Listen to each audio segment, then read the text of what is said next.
Fala meu povo, fala meu pova, olha nós aí de volta. Hoje nós vamos falar de novo de mecânica. Uma parte da mecânica muito interessante relacionado ao nosso cotidiano é o movimento circular. Estamos no dia a dia, num planeta que gira, então estamos fazendo curva a todos os momentos, estamos sempre tentando sair pela tangente dessas curvas, não é mesmo? Então na aula de hoje a gente vai tentar buscar um pouco mais dessa informação do que é ou o que importa para vocês do movimento circular. Uma coisa muito importante que todos esperam que vocês saibam é como funciona uma bicicleta. É saber que na roda de trás da bicicleta está ligada juntamente com a catraca. A catraca que é o conjunto de engrenagens que vão formar um câmbio. Quando a roda traseira vai girando, a catraca gira junto com ela. Ligando a catraca ao pé de vela, que é a parte onde vai o pedal, nós temos a corrente que liga as duas, né, a catraca e a coroa. Tá? Então a corrente ela liga a coroa à catraca e a coroa é quem vai girar junto com o pedal, junto com o pé de vela. Na aula de hoje, pessoal, nós vamos trabalhar em cima do movimento circular. Então, o que nós vamos separar desse movimento circular? Movimento circular. Interessante da matemática a gente buscar o seguinte. Toda vez que eu tiver aqui um referencial, um ângulo inicial, e eu abrir com esse corpo, uma bolinha, corpo 1, se eu abrir aqui um certo ângulo, delta θ, ou simplesmente θ, nós vamos ver que ao abrir esse ângulo, ele teve este deslocamento, ΔS1. Então, esse ângulo e esse deslocamento, eles são proporcionais ao raio. Então, nós temos que o deslocamento 1 é o Δθ R1.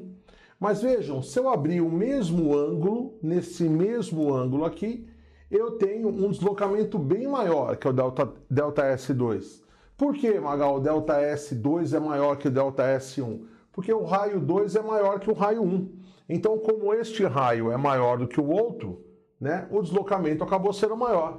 Então, ΔS2 é Δθ R2. Da onde nós tiramos que ΔS é igual ao ângulo vezes o raio. O deslocamento numa curva, ou seja, o arco que nós vamos desempenhar nesta curva, vai ser o Δθ, que é o ângulo de abertura, vezes o raio.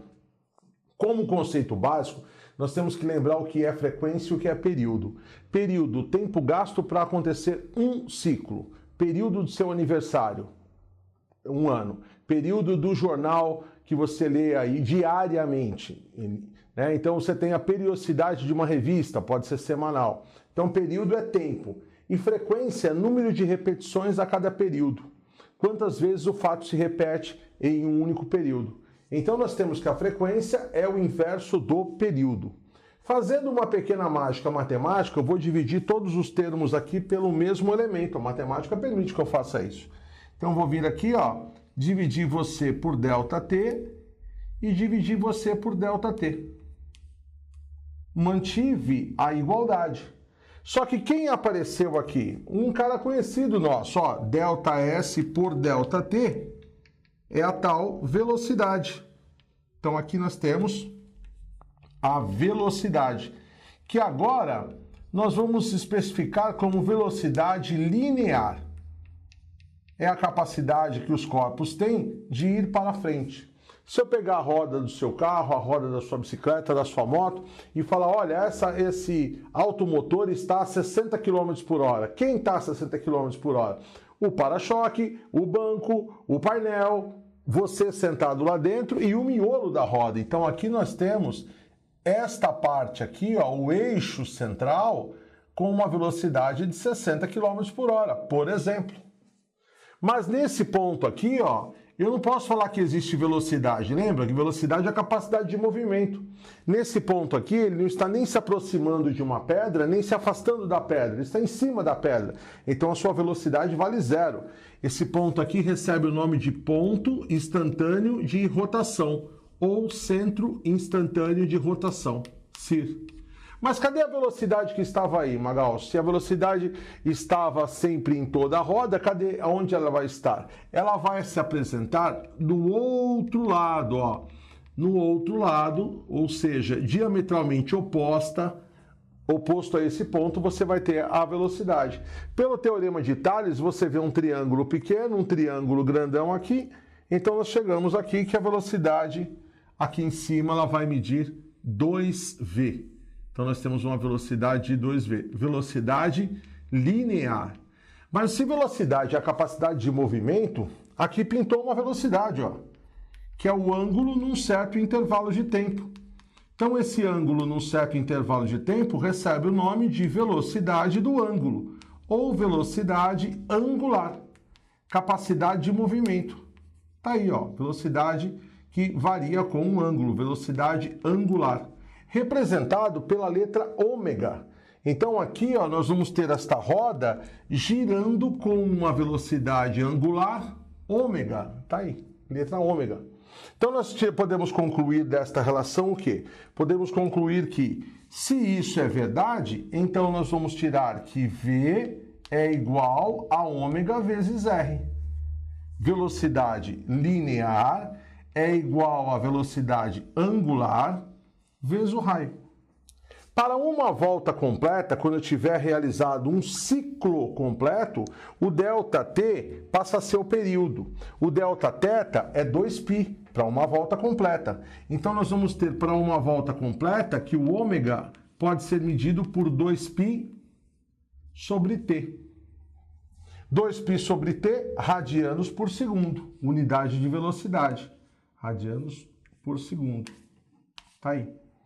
Mas como o inverso do período é a própria frequência, eu posso escrever também que ômega é igual a 2πf.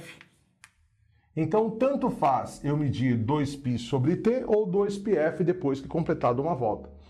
O que costuma cair muito no vestibular é isso. Para corpos lado a lado e para corpos unidos. Se eu tiver dois carrinhos aqui, o triângulo e a bolinha, carro 1 e carro 2, triângulo com a velocidade V1, bolinha com a velocidade V2, nós vamos ter que, se esses dois camaradas chegarem juntos ao término da curva, é porque eles têm o mesmo período. Se eles têm o mesmo período, eles vão ter o mesmo ômega. Então, nesse caso, ômega 1 igual a ômega 2. Mas quem corre por fora tem uma velocidade maior. Se quem corre por fora tem que ter uma velocidade maior, porque o deslocamento dele é maior, V1 é diferente de V2. Tá aí. Isso não acontece aqui. Veja, quando essa pequenininha dá uma volta, a grandona não deu uma volta ainda. Então a pequenininha dá mais voltas por segundo do que a grandona. Neste caso, F1 é maior que F2. Se as frequências são diferentes, então nós vamos concluir o que, gente? Que nessa situação, então, ômega 1 é diferente de ômega 2. Mas, ligados pela mesma corrente, todos vão ter a mesma velocidade, porque se a corrente não tiver velocidade igual, ela vai estourar. Então, por isso que você tem que tomar cuidado na relação da sua moto lá, que quando está desgastada a relação, ela tem velocidade diferente. Isso aí faz com que a parte traseira tenha uma velocidade diferente do que o motor. Então aqui nós vamos tirar aqui a velocidade V1 é igual a V2. Tá certo, gente? Cuidado então com bicicleta, cuidado com essa parte de análise de curva para os movimentos circulares. Valeu? A gente se encontra numa próxima oportunidade.